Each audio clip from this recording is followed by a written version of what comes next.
Hello दोस्तों, कैसे हैं आप सब। उम्मीद करते हैं आप सभी अच्छे होंगे।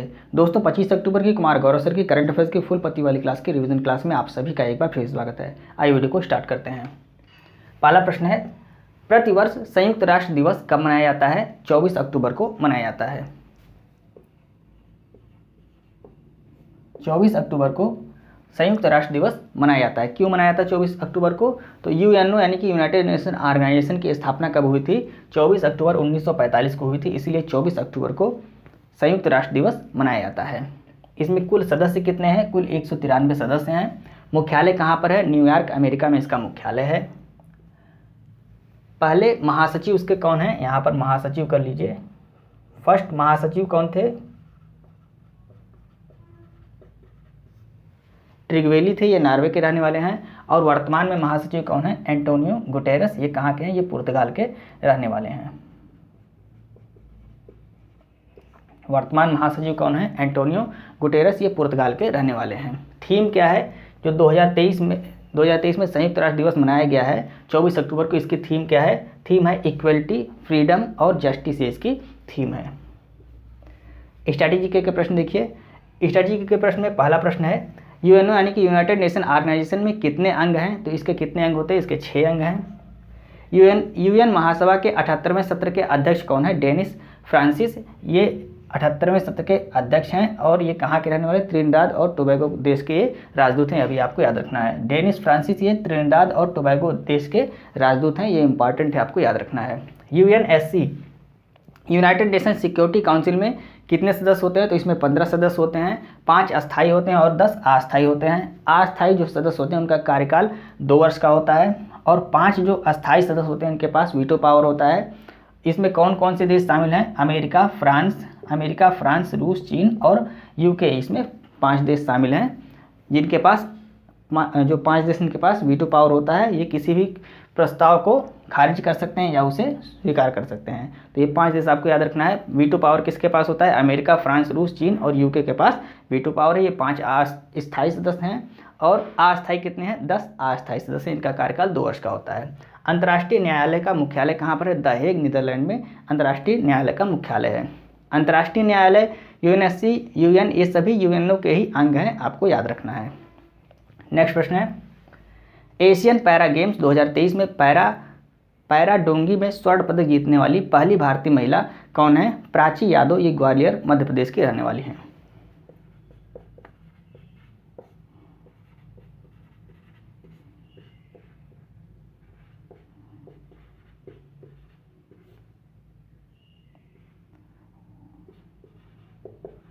ग्वालियर एमपी की रहने वाली हैं, आपको याद रखना है।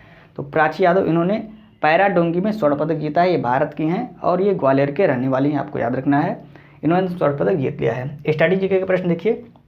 एशियन पैरा गेम्स 2023 जो अभी कहाँ पर खेला जा रहा है? हांगजो, चीन में इसका आयोजन किया जा रहा है। कौन सा संस्करण है? 4था संस्करण, आपको याद रखना है। इसमें पहली बार कौन से खेल को शामिल किया गया है? तो पहली बार 2 खेल को इसमें शामिल किया गया है, पैरा ताइक्वांडो और पैरा कैनोइंग। इन 2 खेल को पहली बार शामिल किया गया है। संस्करण कौन सा है? 4था संस्करण। इसका आयोजन हांगजो, चीन में किया जा रहा है।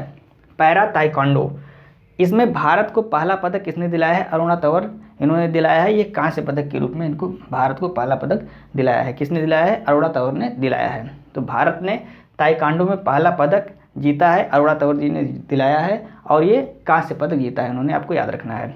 टोक्यो ओलंपिक 2020 में भारत की रैंक कौन सी थी? भारत की रैंक 48वीं थी। और अगर आपसे पूछता है टोक्यो पैरा ओलंपिक में भारत की रैंक कौन सी थी? तो इसमें भारत की रैंक 24वीं थी। दोनों आपको याद रखना है। 36वें राष्ट्रीय खेल में सर्वश्रेष्ठ राज्य का पुरस्कार किसको दिया गया था? महाराष्ट्र को सर्वश्रेष्ठ राज्य का पुरस्कार दिया गया था। 37वां राष्ट्रीय खेल का आयोजन कहाँ पर किया जाएगा? गोवा में किया जाएगा। और 38वें राष्ट्रीय खेल का आयोजन कहाँ पर किया जाएगा? उत्तराखंड में किया जाएगा। आपको सभी पॉइंट नोट कर लेना है। आइए हम नेक्स्ट प्रश्न को डिस्कस करते हैं। तीसरा प्रश्न है, विश्व पोलियो दिवस 2023 कब मनाया गया? 24 अक्टूबर को इसको मनाया गया। विश्व पोलियो दिवस 24 अक्टूबर को मनाया गया। किसकी याद में मनाया जाता है? जोनास साल्क की याद में यह मनाया जाता है। जोनास साल्क कौन थे? ये पोलियो के पहले टीके की खोज किसने की थी? जोनास साल्क ने की थी और इन्हीं की याद में विश्व पोलियो दिवस मनाया जाता है 24 अक्टूबर को, आपको याद रखना है। कारण क्या है? पोलियो किसके कारण होता है? वायरस या विषाणु के कारण पोलियो होता है। और इसका प्रसार किसके कारण होता है? दूषित जल और दूषित भोजन के कारण इसका प्रसार होता है। प्रभावित अंग कौन से? तो तंत्रिका तंत्र पोलियो से प्रभावित होता है। ये सभी आपको याद रखना है। भारत में पोलियो का अंतिम केस कब प्राप्त हुआ था? 2011 में वेस्ट बंगाल यानी पश्चिम बंगाल में प्राप्त हुआ था। भारत पोलियो मुक्त कब घोषित हुआ? WHO के द्वारा इसको घोषित किया गया। 2014 में भारत को पोलियो मुक्त घोषित किया गया। हाल ही में भारत किस रोग से मुक्त घोषित हुआ है? बर्ड फ्लू से भारत अभी हाल ही में मुक्त घोषित हुआ है। बर्ड फ्लू का वायरस कौन सा है? H5N1। ये वायरस किसका है? ये बर्ड फ्लू का वायरस है। इंपॉर्टेंट है, याद रखना है। स्ट्रैटेजी का प्रश्न देखिए, हाल ही में कौन सा देश ट्रैकोमा मुक्त घोषित हुआ है? इराक ये ट्रैकोमा मुक्त देश घोषित हुआ है। और इसकी राजधानी क्या है? इसकी राजधानी बगदाद है। हाल ही में किस देश को रुबेला मुक्त घोषित किया गया है? तो भूटान और तिमोर लिस्ते को रुबेला मुक्त घोषित किया गया है। तिमोर लिस्ते आसियान का 11वां नवीनतम सदस्य बना है। यह भी आपको याद रखना है, इसको आपको नोट करके लिख लेना है। तिमोर लिस्ते आसियान का 11वां नवीनतम सदस्य बना है। नेक्स्ट प्रश्न है, हाल ही में केंद्रीय गृह मंत्री अमित शाह ने देश के पहले नैनो तरल DAP संयंत्र का उद्घाटन कहां पर किया है? इसका उद्घाटन गुजरात में किया गया है। गुजरात में उद्घाटन किया गया है। ये देश का पहला है। तो पहला प्लांट कहाँ पर लगाया गया है? नैनो तरल DAP संयंत्र का उद्घाटन कहाँ पर किया गया है? गुजरात में किया गया है। दूसरा कहाँ पर होगा? तो दूसरा प्रयागराज उत्तर प्रदेश में इसका जो दूसरा प्लांट है वो लगाया जाएगा। इसको भी आपको याद रखना है। कलोल गुजरात में इसकी स्थापना की गई, यानी शुरुआत कहाँ पर हुआ है? कलोल गुजरात में इसको शुरुआत किया गया इसकी। DAP का मतलब क्या होता है? DAP का मतलब होता है डाई अमोनियम फास्फेट। यह क्या होता है? यह एक उर्वरक होता है। अभी गेहूं बैठाने का सीजन चल रहा है तो गांव में इसको क्या बोलते हैं? डाई के नाम से जानते हैं। तो डाई का ये पूरा नाम क्या है? DAP यानी कि डाई अमोनियम फास्फेट। यह क्या होता है? यह एक उर्वरक होता है। और इसी के तरल रूप को विकसित करने के लिए जो प्लांट लगाया गया है, पहला प्लांट, वो कहाँ पर लगाया गया है? गुजरात में लगाया गया है। तरल मतलब लिक्विड। यह जो आता है ये क्या होता है? ये सॉलिड फॉर्म में होता है। और ये जो बनाया जाएगा, अभी गुजरात में प्लांट लगाया गया, ये लिक्विड फॉर्म में बनाया जाएगा। तो आपको याद रखना है। निर्माण किस कंपनी के द्वारा किया जाएगा? इफ्को कंपनी द्वारा इसका निर्माण किया जाएगा। इफ्को का फुल फॉर्म क्या है? Indian farmers fertilizers cooperative limited, ये इसका फुल फॉर्म है। इसकी स्थापना कब हुई? स्थापना 1967 में हुई। और मुख्यालय कहाँ पर है? नई दिल्ली में इफ्को का मुख्यालय है। सेकेंड प्लांट कहाँ पर लगाया जाएगा? प्रयागराज उत्तर प्रदेश में दूसरा प्लांट लगाया जाएगा। पहला प्लांट गुजरात में लगाया गया है। स्ट्रैटेजी के प्रश्न देखिए, यूरिया गोल्ड इसका उद्घाटन कहाँ पर किया गया है? सीकर राजस्थान में इसका उद्घाटन किया गया है। और यूरिया गोल्ड क्या है? इससे लाभ क्या है? तो मृदा में सल्फर की कमी को इससे दूर किया जाएगा। मृदा में सल्फर की कमी को यूरिया गोल्ड से दूर किया जाएगा। मृदा में NPK का अनुपात क्या होता है? 4:2:1 का अनुपात होता है। यह भी आपको याद रखना है, परीक्षा में कई बार पूछा जाता है। NH2CONH2 ये किसका फार्मूला होता है? यूरिया का रासायनिक वो फार्मूला होता है। क्या होता है? NH2CONH2 होता है। आपको कमेंट करके बताना है। RCF यह भी एक कंपनी है, इसको कौन सी महारत्न कंपनी का दर्जा प्राप्त हुआ है? आपको कमेंट करके बताना है। आइए हम नेक्स्ट प्रश्न को डिस्कस करते हैं। 5वां प्रश्न है, हाल ही में वायुसेना में एयर मार्शल बनने वाली दूसरी महिला सैन्य अधिकारी कौन है? साधना सक्सेना नायर ये दूसरी महिला सैन्य अधिकारी हैं।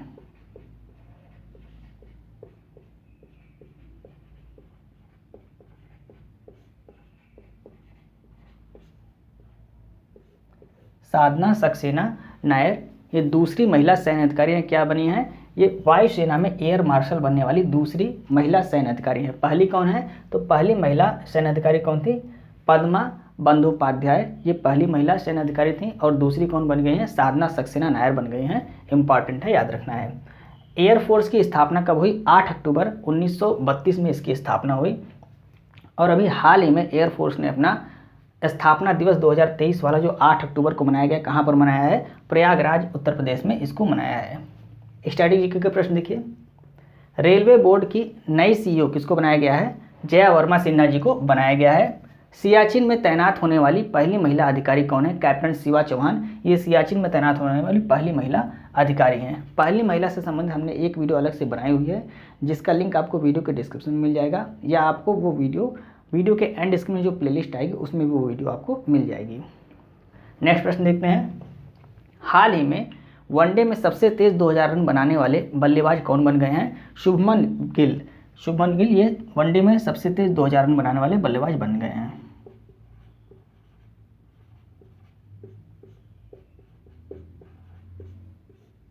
इन्होंने किसका रिकॉर्ड तोड़ा है? इन्होंने हाशिम अमला का रिकॉर्ड तोड़ा है और 38 पारियों में 2000 रन इन्होंने बनाए हैं। स्ट्रैटेजी के एक प्रश्न देखिए, IPL 2023 में ऑरेंज कैप किसने जीता था? शुभमन गिल ने जीता था। और पर्पल कैप किसने जीता था? मोहम्मद शमी ने जीता था। विश्व कप में सर्वाधिक शतक और सर्वाधिक छक्के लगाने वाले खिलाड़ी कौन है? रोहित शर्मा।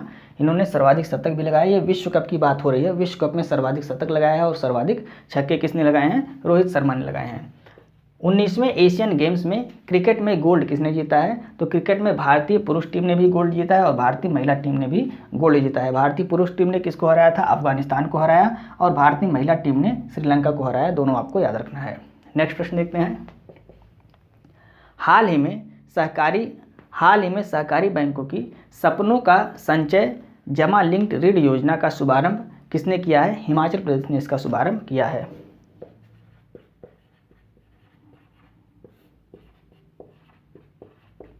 हिमाचल प्रदेश द्वारा कौन सी योजना स्टार्ट की गई है? सपनों का संचय जमा लिंक्ड ऋण योजना का इसका शुभारंभ किया गया है। किसके द्वारा? यहाँ के मुख्यमंत्री कौन है? सुखविंदर सिंह सुक्खू, इनके द्वारा इसको स्टार्ट किया गया है। 10 वर्ष से लेकर 18 वर्ष तक की जो छात्राएं हैं उनके लिए यह योजना स्टार्ट की गई है। इस योजना में 18 वर्ष तक जो छात्राएं होंगी वो कुछ पैसा, जितना भी पैसा जमा करेंगी, उसके बाद 18 वर्ष बाद इनको जितना वो जमा की रहेंगी उसका 5 गुना ऋण के रूप में मिलेगा।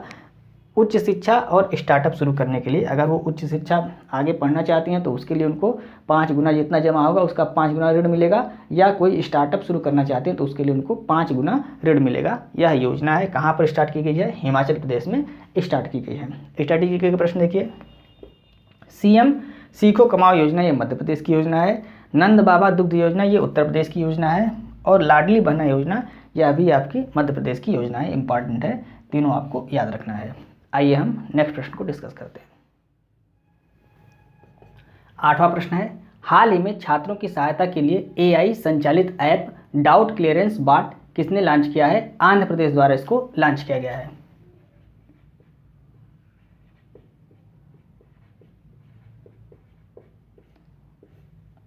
डाउट क्लियरेंस बॉट किसके द्वारा लॉन्च किया गया है? आंध्र प्रदेश द्वारा इसको लॉन्च किया गया है। स्कूली छात्रों के लिए इस बॉट को लॉन्च किया गया है। इसमें 45,000 स्कूल और 41 लाख छात्र शामिल होंगे। यानी कि छात्र को जो डाउट होगा वो इस AI संचालित ऐप के माध्यम से अपने डाउट को छात्र यहाँ पे क्लियर कर सकेंगे। किसके द्वारा लॉन्च किया गया है? आंध्र प्रदेश के द्वारा लॉन्च किया गया है। 45,000 इसमें स्कूल शामिल होंगे और 41 लाख छात्र शामिल होंगे, यह भी आपको याद रखना है। स्ट्रैटेजी का प्रश्न देखिए, मशीन कैन सी 2023 सम्मेलन का आयोजन कहाँ पर किया गया है? संयुक्त अरब अमीरात में इसका आयोजन किया गया है। लामा चैटबॉट किसके द्वारा लॉन्च किया गया? मेटा के द्वारा लॉन्च किया गया। मेटा फेसबुक आपका मेटा का ही है। व्हाट्सअप और इंस्टाग्राम ये सभी किसके हैं? मेटा के ही हैं, आपको याद रखना है। लिसा क्या है? लिसा पहली क्षेत्रीय आधारित न्यूज़ एंकर है। लिसा क्या है? लिसा एक आर्टिफिशियल आधारित न्यूज़ एंकर, आपको याद रखना है। नेक्स्ट प्रश्न देखते हैं, 54वां भारतीय अंतर्राष्ट्रीय फिल्म समारोह कहाँ पर आयोजित हुआ है? गोवा में इसका आयोजन किया गया है। गोवा में इसका आयोजन किया गया है। ये 20 से 28 नवंबर के बीच में इसका आयोजन किया जाएगा। 20 से 28 नवंबर, यानी कि 28 नवंबर तक यह चलेगा, आपको याद रखना है। होस्ट कौन है? होस्ट गोवा है, यह भी आपको याद रखना है। किसके द्वारा इसका आयोजन किया गया है? सूचना प्रसारण मंत्रालय द्वारा इसका आयोजन किया गया है। अनुराग ठाकुर जी इसके मंत्री हैं, यह भी आपको याद रखना है।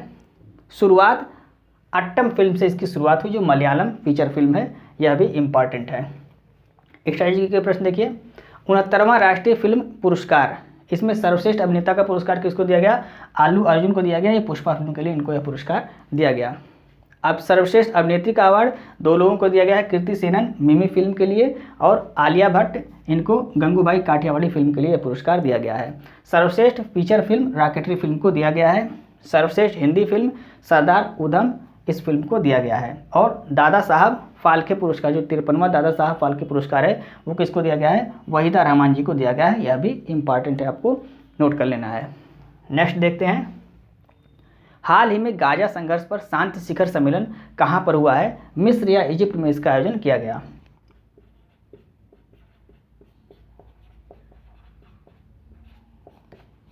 मिस्र या इजिप्ट में आयोजन किया गया। काहिरा मिस्र में इसका आयोजन किया गया, अभी आपको याद रखना है। इसका कोई निष्कर्ष नहीं निकला है। शांति के लिए इसका आयोजन, जो गाजा और इजराइल में युद्ध चल रहा है उसकी शांति के लिए यह सम्मेलन किया गया था, लेकिन इसका कोई निष्कर्ष नहीं निकला। अब इसमें आपको 3 प्रश्न याद रखने हैं। जो गाजा और इजराइल के बीच युद्ध चल रहा है उसमें आपको 3 प्रश्न आपकी परीक्षा में पूछे जा सकते हैं। ऑपरेशन अल अक्सा फ्लड, ये हमास ने इजराइल के विरुद्ध चलाया। ऑपरेशन आयरन स्वॉर्ड, इजराइल ने हमास के विरुद्ध चलाया। और ऑपरेशन अजय, ये भारत ने चलाया। जो इजराइल में फंसे हुए भारतीय थे उनको भारत वापस लाने के लिए भारत ने ऑपरेशन अजय चलाया। ये तीनों इंपॉर्टेंट है, आपको याद रखना है। तो ये थी फुल पत्ती वाली क्लास के 10 महत्वपूर्ण प्रश्न, जिसको हमने कम समय में आपको रिवाइज कराने की पूरी कोशिश की। उम्मीद है आपको वीडियो अच्छी लग रही होगी। यदि आपको वीडियो अच्छी लगती है तो आप इसे अपने दोस्तों को जरूर शेयर करें और वीडियो को लाइक और सब्सक्राइब करना ना भूलें। मिलते हैं नेक्स्ट वीडियो में। जय हिंद।